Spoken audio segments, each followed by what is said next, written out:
Assalamualaikum warahmatullahi wabarakatuh. Saudaraku kaum muslimin dan muslimat, saudara sebangsa dan setanah air, dimanapun Anda ada dan berada. Berjumpa kembali dengan saya Abu Fikri dalam rangka kebaikan dan kebenaran, demi mempermudah langkah-langkah kita menuju jalan selamat, yaitu Allah dan Rasulnya. Nah, saat ini di pagi hari, setelah melaksanakan beberapa rutinitas pada hari Rabu tanggal 13 Maret 2024 adalah puasa di hari yang kedua bagi kita. Nah, saya mencoba untuk sedikit menjawab atau sedikit menjelaskan beberapa pandangan yang masuk kepada saya mengenai masalah ilmu ma'rifat, ilmu hakikat, atau ilmu tasawuf ini. Nah, di antara penelpon ada mengatakan,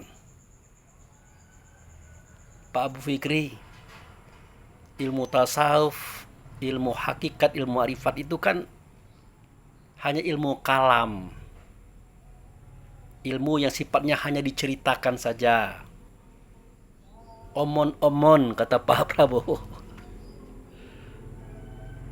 Realisasinya tidak ada, actionnya tidak ada, pembentukan kepribadian pada diri kita sang pemilik ilmu itu tidak ada. Nah, lalu kenapa ilmu ini bisa berkembang? Apa karena enak mendengar ceritanya atau kisahnya? Nah, maka saya katakan kepada beliau saat itu, ya tidak begitu saudaraku. Nah, oleh karena itu saya buat video ini untuk menjawab daripada apa yang beliau sampaikan kepada saya saat itu. Karena kalau melalui telepon kan ya maaf ya, nanti ya pulsanya banyak habis.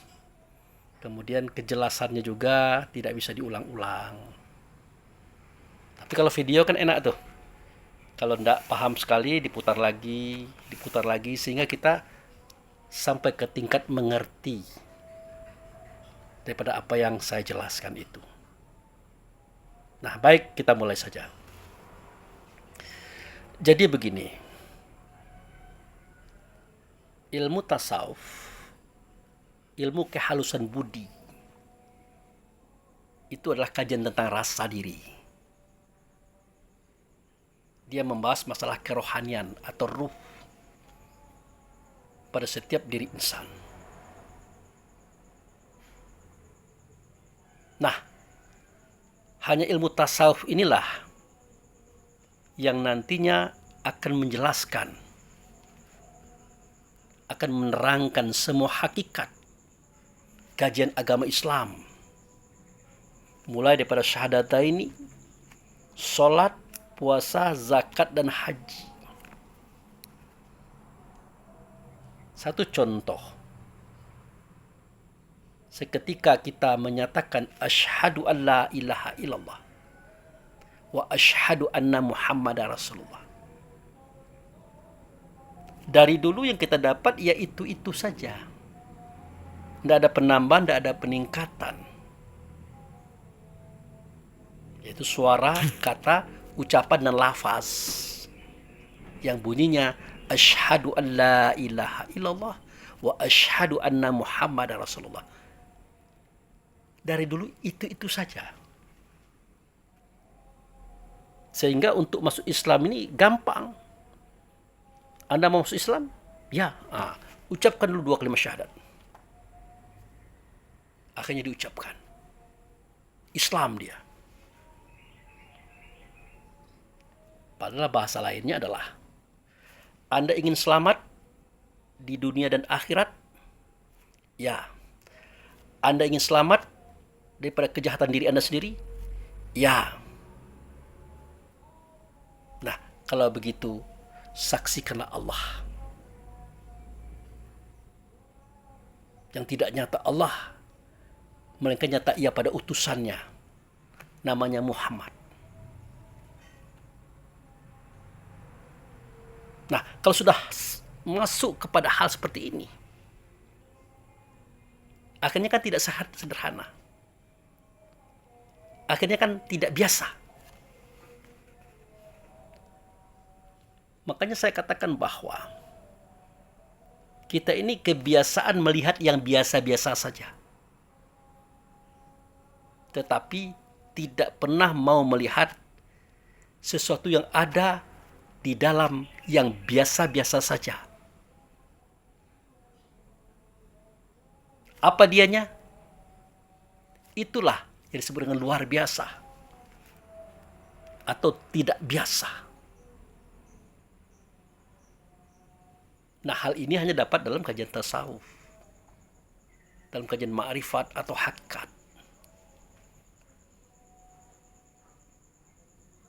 Nah, jadi kalau kita mengucapkan 2 kalimat syahadat, selama ini kan hanya sebatas itu. Kalau sudah masuk kepada ilmu tasawuf, dia akan mendalami lagi. Nah, termasuklah bersyahadat ini, menyatakan persaksian tadi.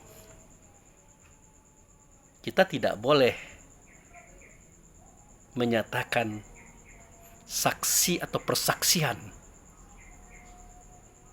kalau kita tidak menyaksikannya. Kalau kita tidak menyaksikannya, kita katakan kita menyaksikan, berbohong namanya itu. Apalagi dia kunci selamat, kunci Islam. Tanpa dikatakan kalimah yang 2 tadi atau 2 kalimat syahadat tadi, kan tidak bisa Islam. Tidak bisa selamat. Nah, bagaimana mungkin kepalsuan bisa membongkar ini? Tidak bisa. Makanya saya katakan bahwa ilmu tasawuf, ilmu ma'rifat, dia bukan hanya ilmu kalam. Bukan ilmu yang ada dan tinggal pada kata-kata atau omon-omon.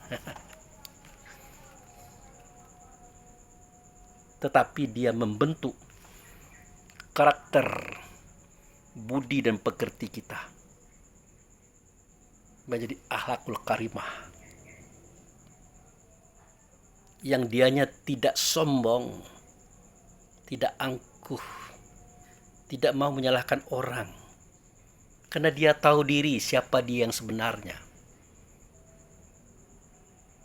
Ya dari syahadataini tadi. Nah, bagaimana ceritanya supaya kita bisa menyaksikan Allah itu dengan senyata-nyatanya? Kalau kita ini kan nyata nih, tetapi Allah lebih nyata lagi, lebih terang lagi, saudaraku. Kalau Anda bisa melihat video saya ini secara real, melihat Allah itu lebih real lagi.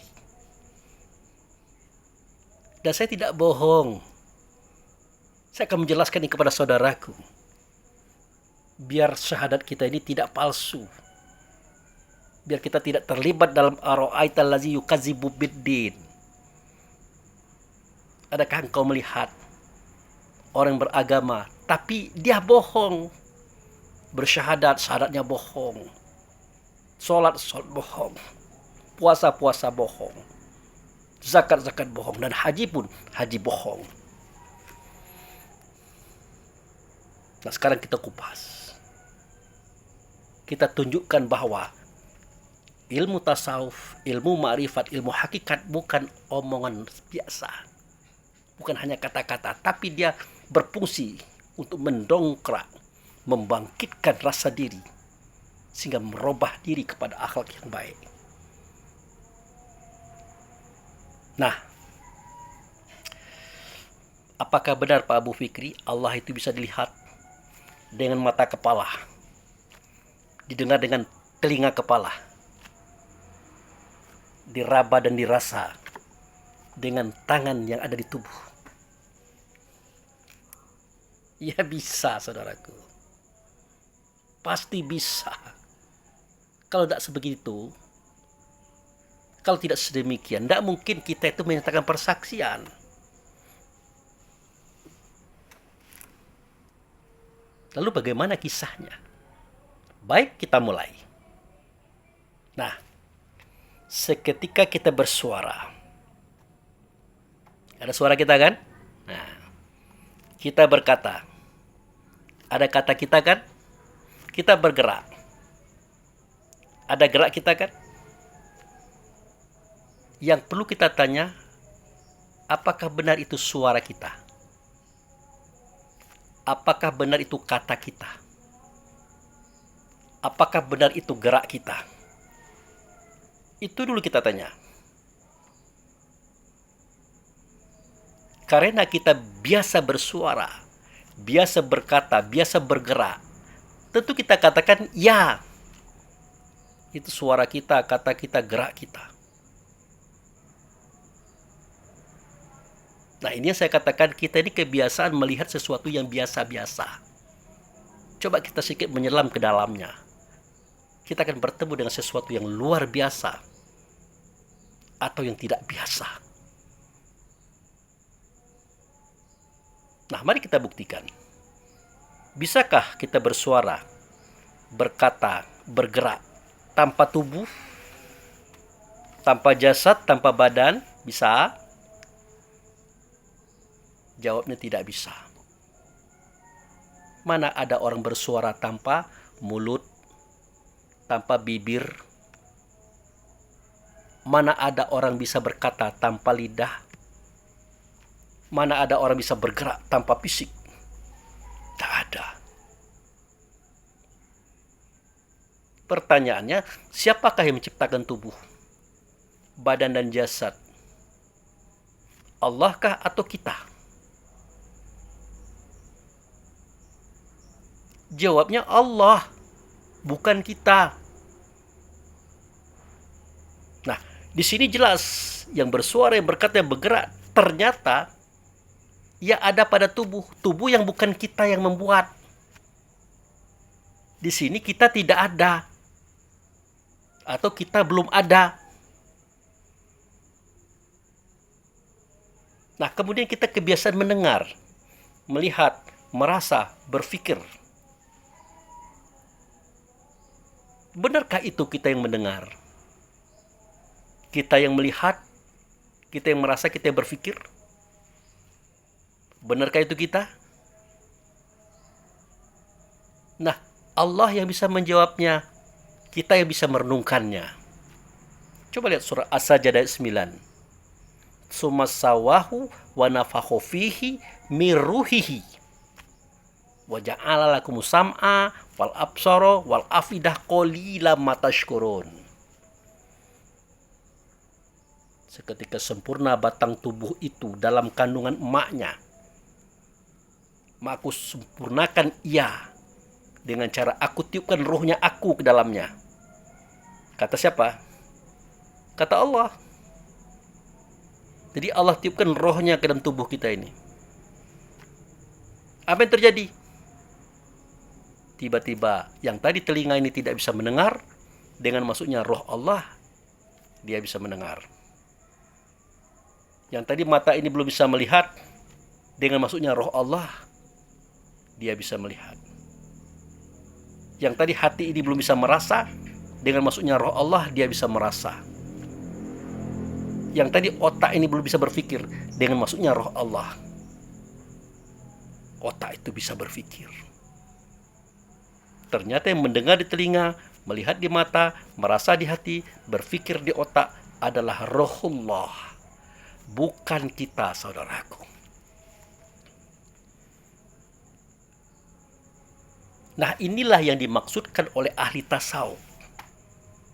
Selama kita meniadakan diri kita atau mematikan diri kita atau memfanakan diri kita di dalam keberadaan Allah, maka Allah itu nyata. Terdengar suaranya, terdengar katanya, tampak perbuatannya, tampak wujudnya, tampak wujudnya, tampak geraknya, tampak actionnya, tampak karyanya. Selama kita tidak nyata, tidak tampak,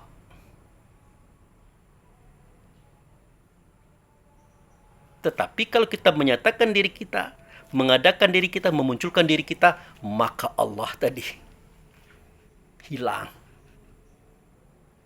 sirna, lenyap. Makanya kita katakan suara-suara kita, kata-kata kita, gerak-gerak kita dari mana? Yang mendengar kita, melihat kita, bersuara kita, merasa kita, berpikir kita yang mana? Allah saja tidak pernah mengatakan itu adalah kita.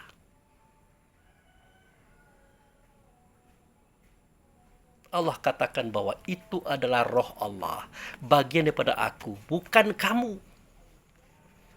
Tidak ada kita ini, saudaraku. Kan jelas itu.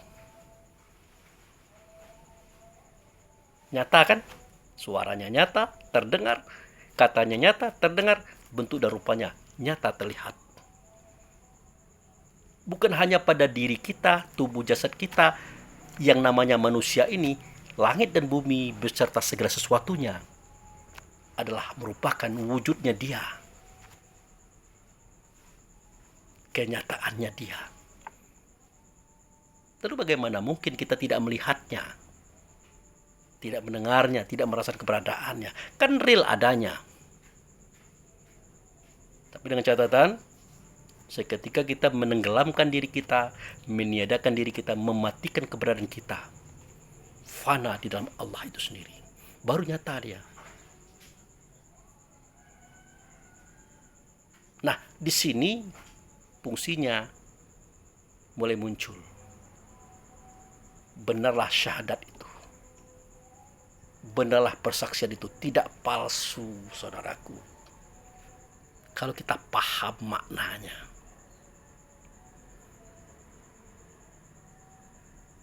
Nah, timbul pertanyaan, sejak kapan adanya kita ini? Kapan dimulai kita ini ada? Kapan?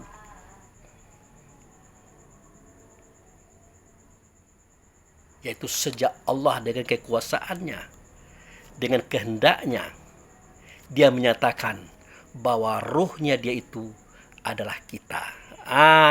Itu dia. Sejak Allah dengan kekuasaannya, dengan kehendaknya menyatakan Ia bahwa ruhnya itu adalah kita. Jadi hanya Allah saja yang boleh mengatakan bahwa kita adalah Ruhullah. Hanya Allah saja boleh mengatakan itu. Kita tidak boleh. Kita hanya menerima saja. Kenapa tidak boleh Pak Abu Fikri? Nah, hari ini kita katakan bahwa Ruhullah itu adalah saya. Besok Allah itu adalah saya. Akan begitu. Makanya dari awal ini, hati-hati. Biarkan Allah mengatakan, ruhnya itu adalah kita. Biarkan Allah mengatakan, dirinya itu adalah kita. Biarkan Allah itu mengatakan, Allah itu adalah kamu loh. Biarkan Allah yang mengatakan itu. Tapi kita tidak boleh mengatakan itu, saudaraku. Itu syirik.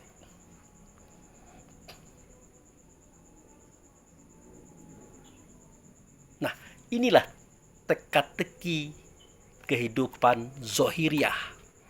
Jawabannya ada pada kehidupan batiniah atau gaib itu, saudaraku. Nah, fungsinya ini sudah menunjukkan kepada bebasnya kita daripada persaksian palsu. Nah, kan bermanfaat kajian hakikat ini, kajian marifat ini. Itu fungsi yang pertama. Fungsi yang kedua, setelah Allah mengatakan bahwa diri kita ini adalah ruhnya Dia, bagian daripada Dia, bahkan Dia katakan kita adalah Dia. Contoh, wama ramaita iz ramaita wallah, kan ada Al-Quran itu, wama ramaita iz ramaita walakin Allah rama. Bukan kamu yang melempar seketika kamu melempar, tetapi akulah yang melempar itu. Ini Allah sendiri mengatakan begitu, saudaraku. Ada pada kitab Quran itu. Silakan Anda cari, Anda ahlinya. Nah, kata ini, kalimat ini mewakili semua kata-kata, semua kalimat yang berkaitan dengan perbuatan dan gerakan kita. Itulah hakikatnya. Nah, sekarang mari kita masuk kepada manfaat yang kedua. Setelah Allah mengatakan diri kita adalah bagian daripadanya, ruhnya, bahkan dia mengatakan kitalah dia. Kapan kita diizinkan kita mengatakan bahwa kita adalah kita? Kapan? Jawabnya adalah seketika kita berperan, berlaku, berlakon sebagai hamba. Nah, itu baru boleh kita mengatakan itu kita. Seketika kita berperan sebagai hamba. Apa itu Pak Abu Fikri, hamba? Yaitu melakukan suatu perbuatan yang tidak pernah dibuat oleh Allah dalam kehidupan ini. Contoh, tidur. Nah, itu tidak pernah Allah tidur. Bangun tidur, mandi, buang air besar, buang air kecil, tukar baju, tukar celana, kerja cari uang untuk makan. Tidak ada Allah kerja itu. Kemudian beristri, beranak pinak. Anda pernah Allah melakukan itu. Kemudian bersyahadataini, sholat, puasa, zakat, haji. Tidak ada Allah melakukan itu. Nah, sebatas hal-hal seperti itu, boleh kita mengatakan diri kita ada. Boleh kita mengatakan itu adalah perbuatan saya, itu adalah karya saya, keadaan saya. Sebatas koridor hamba tadi. Tidak boleh kita ke atas. Dan tidak pula boleh kita ke bawah. Apa itu ke atas? Nah, kita tidak boleh mengklaim perbuatan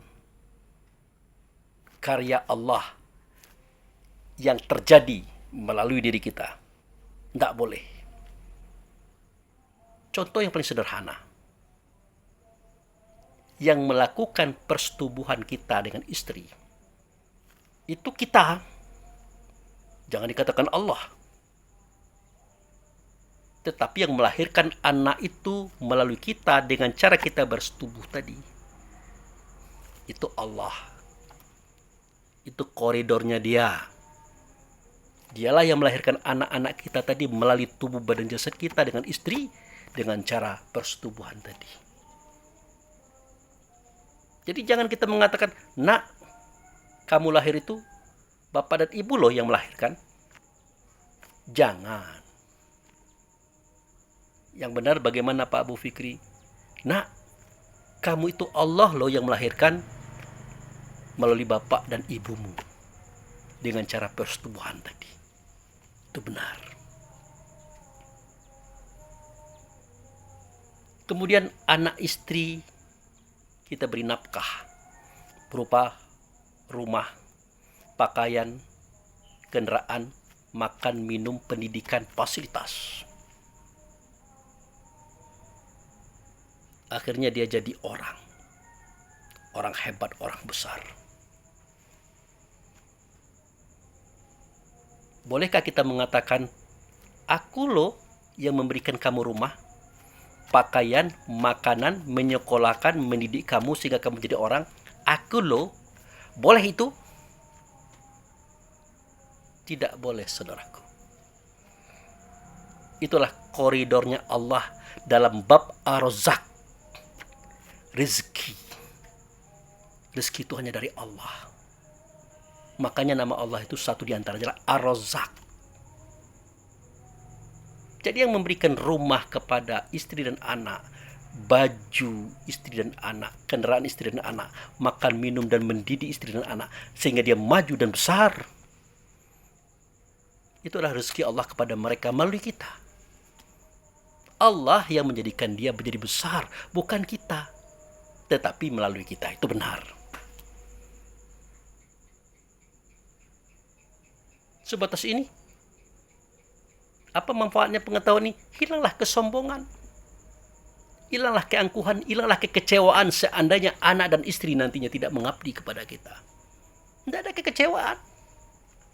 Silahkan saja Anda tidak mengabdi. Anda tidak membalas jasa. Memang bukan saya yang memberikan kamu rumah, baju, kendaraan, makan, minum. Bukan saya menyekolahkan Anda. Bukan saya menjadikan Anda menjadi seorang profesor, doktor, magister, sarjana. Bukan saya.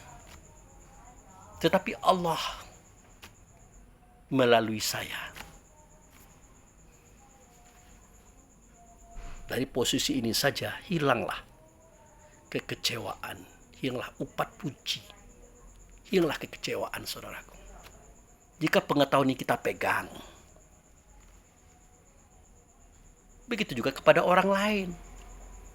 Datang kepada kita hidupnya susah, kere, bajunya satu, tidak pernah ganti-ganti, miskinnya bukan main, makan susah. Kita tampung, kita kasih dia tempat kamar, pakaian, makan, minum, kita berikan dia pekerjaan. Akhirnya dia menjadi orang kaya.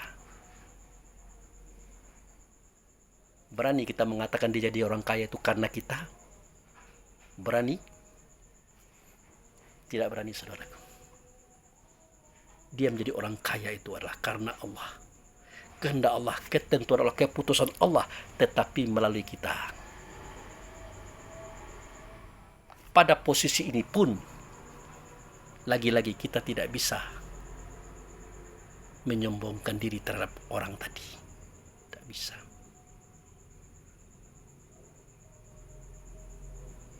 Nah, termasuk ceramah yang saya buat ini. Bersuara, berkata, menyampaikan tausiah, menasihati diri. Bagaimana mungkin diri menasihati diri? Tidak mungkin. Tentu Allah yang menasihati saya, mengajari saya tentang tausiah ini. Ya melalui diri saya sendiri. Gitu, saudaraku. Melalui diri kita sendiri. Jadi Allah yang menasihati, yang mengajari, yang mengarahkan. Walaupun itu kepada saya sendiri, kepada diri saya sendiri. Jadi jelas. Jadi seketika saudara mendengarkan ceramah saya ini, saya tidak berani mengatakan ini suara saya, kata saya, kajian saya, keilmuan saya. Tidak.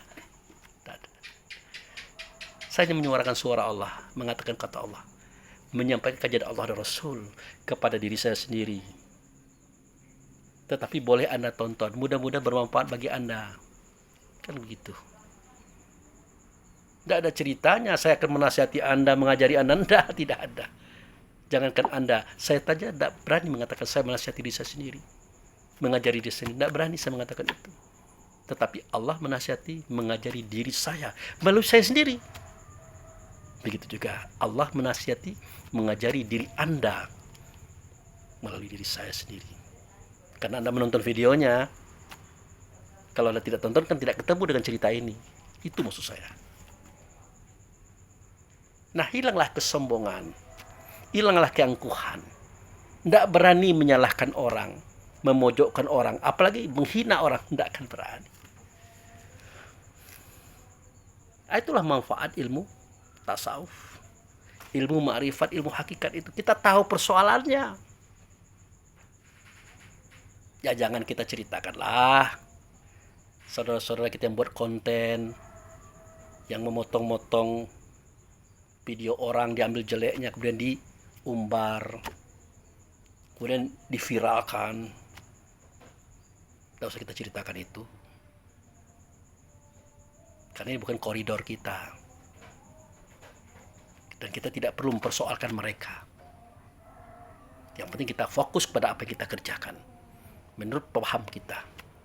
Menurut pengetahuan kita dalam kajian tasawuf atau filsafat Islam. Itu.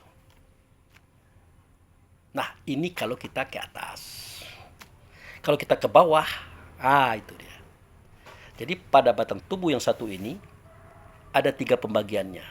Ke atas itu kepada Allah, di tengah adalah kita sebagai hamba, ke bawah adalah hewan, jin, iblis, dan setan. Nah, kalau kita ke bawah, itulah kita pantang kelintasan. Tidak mau kita melihat orang kaya, orang lebih pintar. Timbul iri dengki kita, kebencian kita. Kemudian pantang kerendahan. Paling pintar kita, paling tahu kita, paling mengerti kita, paling suci kita, paling benar kita, orang lain salah. Kemudian pantang kurang. Uang sudah banyak, harta sudah banyak, pangkat sudah tinggi, masih juga mengambil hak orang. Kemudian pantang tersinggung. Tidak mau terkena sedikit. Tidak mau terjadi salah paham sedikit, mulai dia tersinggung. Emosi, marah-marah. Melakukan tindakan yang ekspresif. Tindakan yang berlebihan. Sehingga sering menjadikan korban bagi orang lain. Bahkan bagi dirinya sendiri. Jadi sifat pantang kelintasan, pantang kerendahan, pantang kurang, pantang kalah, kalau disatukan memunculkan 10 sifat. Seketika kita ajib, takjub pada diri sendiri, merasa hebat, merasa benar, merasa suci. Kemudian kita ria, ingin menunjukkan kepada orang ini, saya loh pintar, saya loh suci, saya loh benar, saya loh hebat. Itu ria. Kemudian takabur, selalu membesar-besarkan diri. Orang lain kecil, kita besar. Nah, seketika ada orang yang seimbang dengan kita, juga punya kelebihan sama dengan kita, timbul iri, tidak suka kepadanya, tidak senang kepadanya. Jangankan dia ada, melihat dia saja tidak suka kita. Apalagi dia ada bersama kita, timbul iri. Maka muncul dengki. Ingin menyingkirkannya, menjatuhkannya, membuangnya, kalau perlu membunuhnya. Caranya, ya timbul hasud, menghasut orang, ya, supaya benci sama dia, jangan berteman dengan dia, jangan didukung dia. Caranya, timbul fitnah, buat yang tidak ada, kita adakan. Jika ada, kita tiadakan. Pokoknya bagaimana dia jatuh. Kenapa?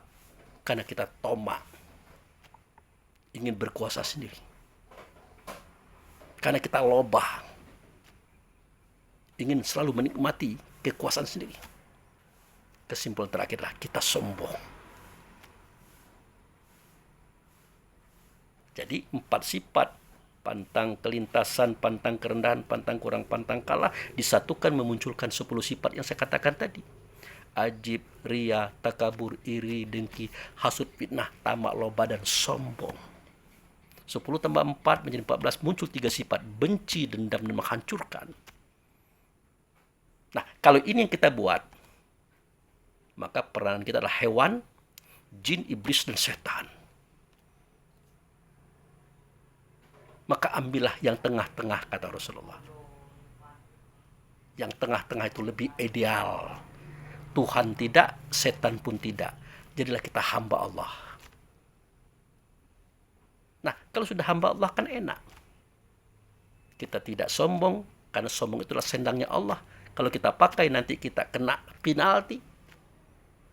Kita tidak ke bawah, karena ke bawah itu adalah hewan, jin, iblis, setan. Jadilah kita yang tengah-tengah. Dan ini bisa dilakukan bagi kita yang tahu ilmu ma'rifat, ilmu tasawuf, ilmu hakikat, saudaraku. Makanya saya tidak pelit-pelit untuk menyampaikan ini. Siapa tahu akan memberikan tambahan khazanah keilmuan kita, pemahaman kita. Nah, saya sampaikan ini bukan untuk memamerkan, tidak. Bukan untuk saya disanjung besar, tidak. Tidak ada di sini. Hilang kebesaran ini. Kalau sudah berbicara kebesaran, itulah berbicara tentang Allah, berbicara tentang Rasul. Itu kawasan ketuhanan, saudara. Tidak boleh disentuh. Kita percaya atau tidak, tidak ada kesombongan di dalam penyampaian ini. Makanya, oh Abu Fikri itu jelek, nggak apa-apa. Bodoh, nggak apa-apa. Bacaannya celepotan, nggak apa-apa. Agamanya cetek, nggak apa-apa. Itulah saya. Karena saya adalah hamba. Hina dengan saya, bodoh dengan saya, rendah dengan saya. Justru saya bersyukur Anda mengatakan saya seperti itu. Biar saya tidak terjebak dengan kebanggaan, karena bangga dengan kebaikan, kebenaran, kehebatan itu adalah halnya Allah loh. Itu. Tapi kan Pak Bu Fikri kan ada salahnya kalau kami memuji Anda. Karena itu yang kami saksikan. Itu yang kami lihat. Tidak juga salah Anda mengatakan itu. Sangat salah bagi saya jika saya itu katakan itu adalah saya. Saya klaim itu salah saya, bukan salah Anda. Makanya seketika Anda menyatakan bahwa ini ada benarnya, ada baiknya, ada kelebihannya, maka saya katakan Alhamdulillah. Puji syukur bagi Allah. Terima kasih ya Allah. Engkau telah perlihatkan kebesarmu, kebaikanmu, kemuliaanmu melalui orang bodoh, orang hina seperti saya. Itu. Jadi dalam ilmu tasawuf itu tidak apa-apa kita mengatakan kita hina. Memang begitu ceritanya. Dan kisah ini tidak akan kita temukan dalam kajian syariat. Makanya kata Allah itu terukil dalam Al-Quran. Barang sesuatu yang benar itu datang daripada Allah. Barang sesuatu yang salah itu datang daripada kamu. Iya. Kita ini tidak pernah benar, saudaraku. Jika ada kebenaran yang nampak pada suara kata dan perbuatan kita, itu adalah kebenaran Allah, bukan kebenaran kita. Tapi kalau ada yang salah-salah, itulah kita. Makanya kalimat ini jangan dijadikan basa-basi. Jika ada kelebihannya, kebenaran itu datang daripada Allah. Jika itu ada kesalahan itu daripada saya. Itu sudah bagus kalimatnya. Tapi jangan basa-basi. Artinya, seketika orang memuji kita, kita bangga. Seketika orang menjatuhkan kita, kita marah. Jangan begitu loh. Nggak apa-apa orang menjatuhkan kita, menghina kita. Memang kita hina loh. Hamba. Justru kita kalau dipuji itu berbahaya. Takut nanti kita terjebak. Nah, inilah yang saya katakan bahwa ilmu marifat, ilmu tasawuf, ilmu hakikat itu ada manfaatnya untuk membentuk mental spiritual. Bahkan karakter kita menuju akhlakul karimah. Gitu. Nah, disinilah kita selalu meminta kepada Allah. Supaya suara, kata, dan perbuatan ini bermanfaat bagi diri saya, keluarga saya, kaum kerabat saya, bagi kita semuanya. Artinya selalulah Allah itu memberikan rahmat kepada saya, keluarga, kaum kerabat, dan kepada kita semuanya. Rahmat itu artinya kasih sayang. Jangan sampai suara kata saya ini menyesatkan orang, menyelisihkan orang, menyalahkan orang, memojokkan orang, bahkan memfitnah orang. Jangan. Makanya kajian kita kan tak pernah membicarakan orang. Paling tidak kita memoles, menambahkan, menerangkan yang dimaksud orang itu begini loh. Menurut paham saya. Makanya beberapa waktu yang lalu saya mencoba itu. Akhirnya serangan itu kepada saya. Akhirnya saya hapuslah video-video itu. Karena saya menghindarkan kesalahpahaman kita. Mengartikan kalau saya itu mendukung beliau. Tidak. Saya tidak sama dengan beliau. Saya bukan kelompok beliau. Tetapi saya membenarkan apa yang beliau katakan berdasarkan apa yang saya pahami. Harus begitu, harus jujur. Walaupun di akhirnya banyak yang menyesalkan saya. Ada yang mengatakan Ustadz mental tempe. Ustadz takut dengan resiko. Tadinya sudah bagus, kami kagumi. Ternyata begini loh. Bukan begitu, saudara. Ini kan kemelut. Kita berhadapan dengan orang-orang yang awam, yang begitu banyak, ketimbang orang yang mengerti. Sedangkan perjuangan ini kan tidak hanya satu. Banyak perjuangan kita ini masih panjang. Jadilah satu saja yang tersandung. Jangan semuanya tersandung. Kalau semua tersandung, bagaimana yang lain? Bagaimana gerakan ini bisa dijalankan? Gerakan kebenaran yang datang kepada Allah ini, bagaimana bisa dijalankan kalau tersandung semuanya? Hitam semuanya. Walaupun kita sadari bahwa Allah tidak akan pernah menghitamkan kita selama kita memang putih. Tapi manusia, kita sudah benar, kita sudah baik. tetap dia mengatakan kita tidak baik, tidak benar. Itu. Bahkan di satu video ada komentar, oh ini ya pendukung Ustadz Anu. Kalau memang Allah itu adalah manusia laki-laki, bagaimana keadaannya? Di mana buang airnya? Ya saya santai saja. Saya senyum-senyum saja. Dari cara dia bertanya saya tahu kapasitas dan kelasnya dia. Makanya saya tidak keberatan untuk menjelaskan dalam bentuk tulisan. Coba Anda lihat, ada tuh. Saya jelaskan dalam bentuk tulisan. Saya katakan untuk memahami masalah ketuhanan itu pelan-pelan saudaraku. Berlahan-lahan. Ikhlaskan hati. Tundukkan diri. Siap menerima kebenaran. Kemudian sebelum kita memahami Allah, ya, kalimatnya bukan Allah itu manusia laki-laki, tetapi wujud daripada Allah itu adalah manusia laki-laki. Nah, untuk memahami ini harus kita pahami dulu apa itu esensi, apa itu wujud, apa itu wujud. Kalau tidak seperti itu kita tidak akan paham-paham. Kita pasti akan menyalahkan orang. Tidak usah jauh-jauh. Kita disodorkan buah durian. Buah yang berduri itu, karena dia berduri dinamakan durian.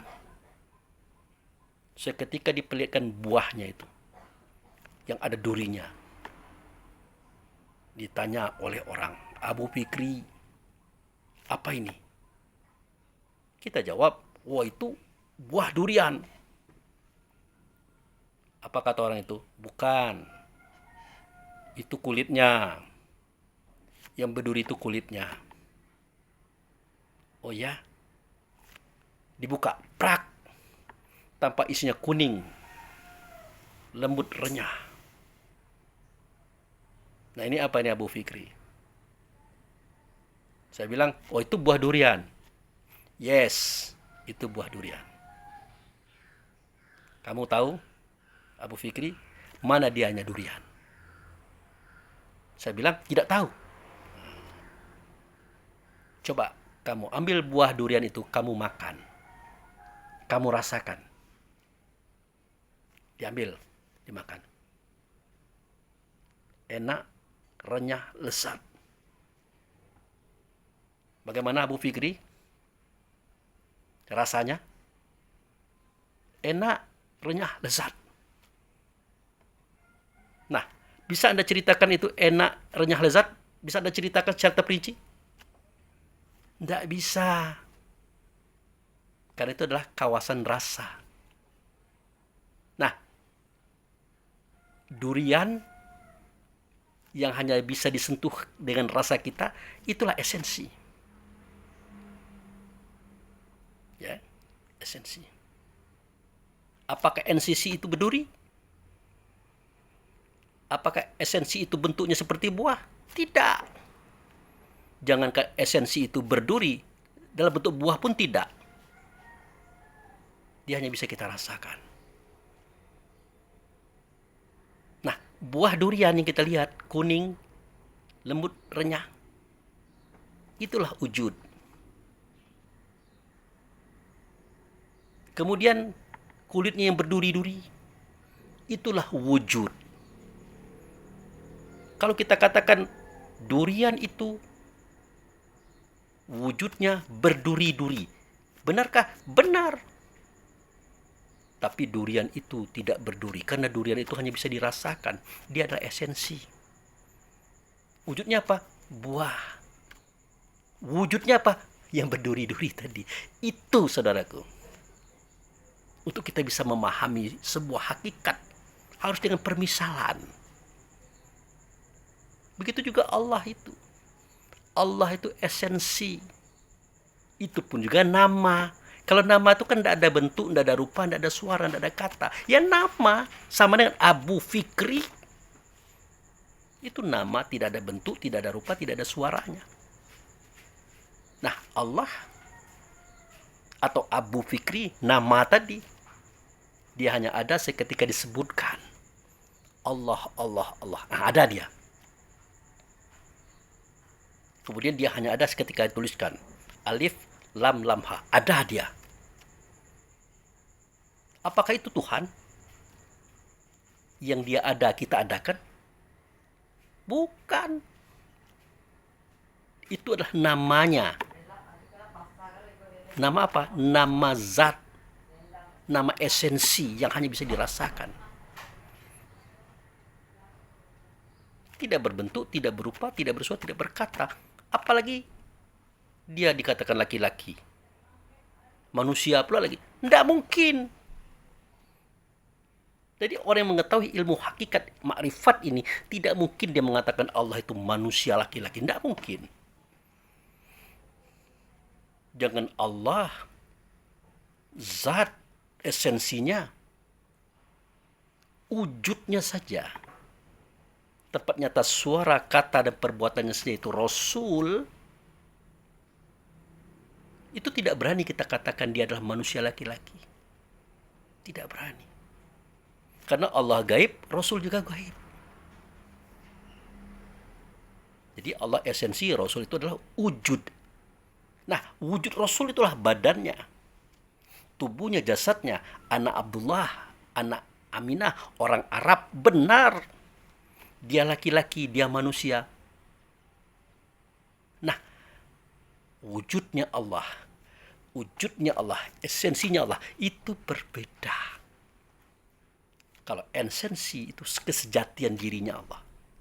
Tidak berbentuk, tidak berupa, tidak bersuara, tidak berkata. Tidak akan kita pahami kalau tidak dengan rasa. Itu esensi namanya. Kalau wujudnya Allah, itulah sifatnya, itu Rasul. Itulah utusannya. Itu juga tidak berbentuk, tidak berupa. Dia gaib. Walaupun padanya ada suara, ada kata, ada perbuatan Allah untuk kita. Tapi tidak akan nyata ia. Kalau tidak diberi tubuh, badan jasad. Nah, tubuh badan jasad inilah yang disebut dengan wujud. Tentu manusia kan, laki-laki kan, tidak pernah ada nabi itu yang perempuan, tidak ada. Jadi kalau kita katakan bahwa wujud Allah itu adalah manusia laki-laki, tidak ada salahnya. Memang begitu. Tapi ingat, wujud Allah. Dia tidak laki-laki, dia tidak perempuan. Tapi dia ada di dalam wujud manusia laki-laki. Itu. Nah, jadi saudara-saudaraku, jangan dulu cepat menyalahkan orang loh. Dan tidak pula salah Anda menyalahkan. Karena pencapaian itu belum sampai ke situ. Makanya belajar agama itu jangan sebentar, sesaat, selapis. Usahakanlah bertingkat-tingkat. Karena kajian agama itu kan 7 lapis, 7 tingkat, 7 kelas. Mulai bersyariat, torikat, hakikat, ma'rifat, i'tiqad, sifat, zat. Saya ulangi lagi, tingkat 1 namanya syariat, tingkat 2 namanya torikat, tingkat 3 namanya hakikat, tingkat 4 namanya ma'rifat, tingkat 5 namanya i'tiqad, tingkat 6 namanya sifat, tingkat 7 namanya zat. Jadi kalau orang syariat mendengarkan kajian orang tasawuf, orang ma'rifat, hakikat, dia akan kaget. Dia akan mengatakan ini mengada-ada, ini sesat. Padahal kalau kita mau duduk dengan baik, tenang-tenang akan kita jelaskan.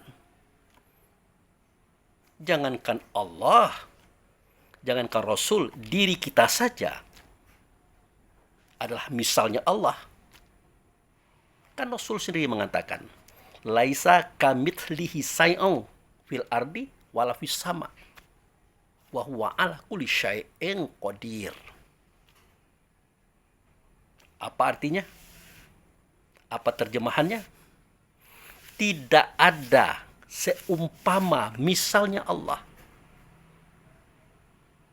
Tidak ada seumpama misalnya Allah. Misalnya Allah aja tidak ada umpamanya, apalagi Allah.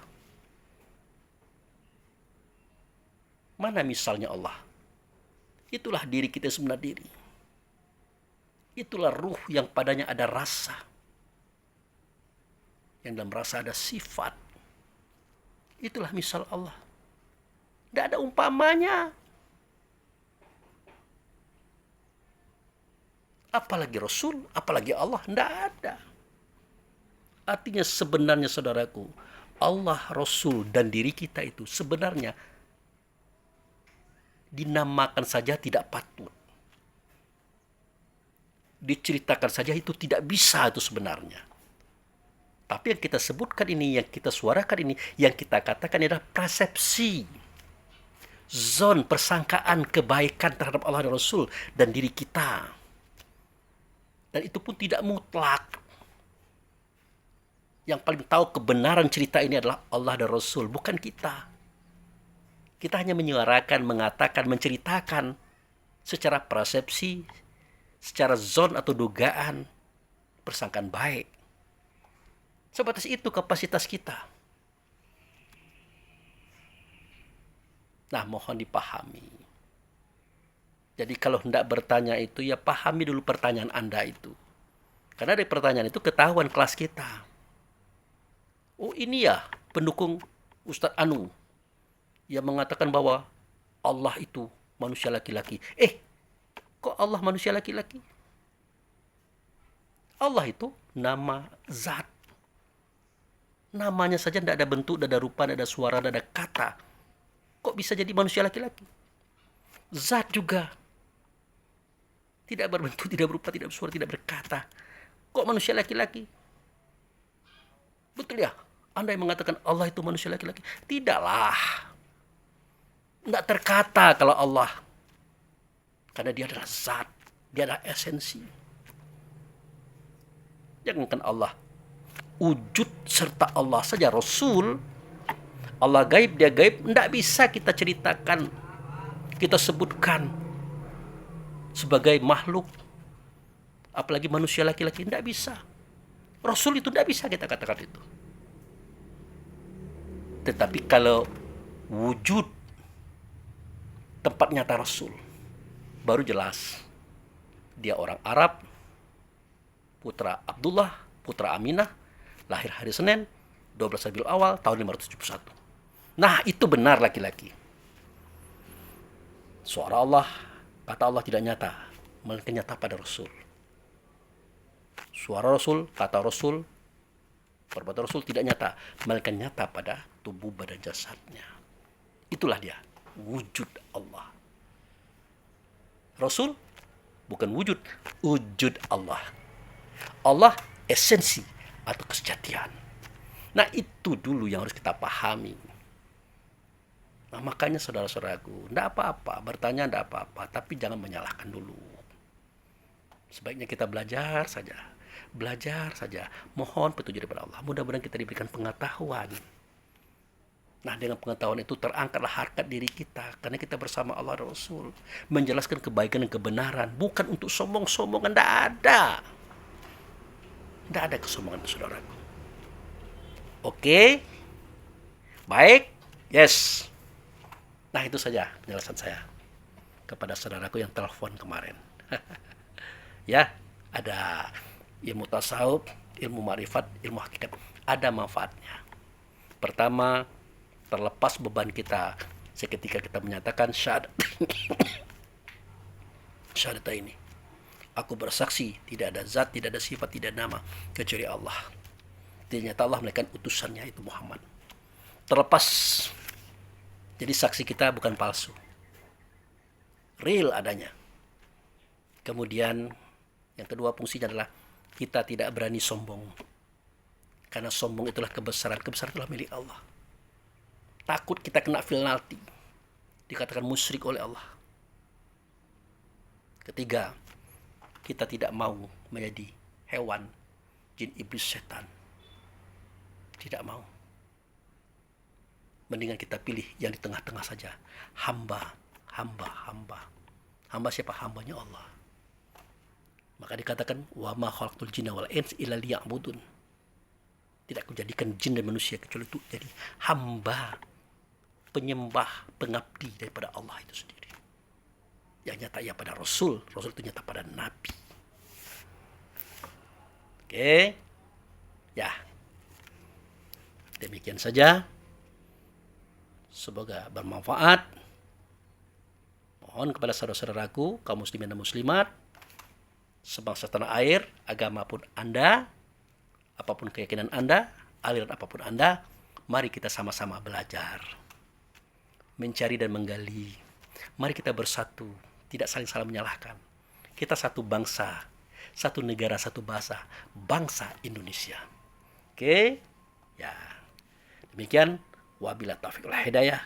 Assalamualaikum warahmatullahi wabarakatuh.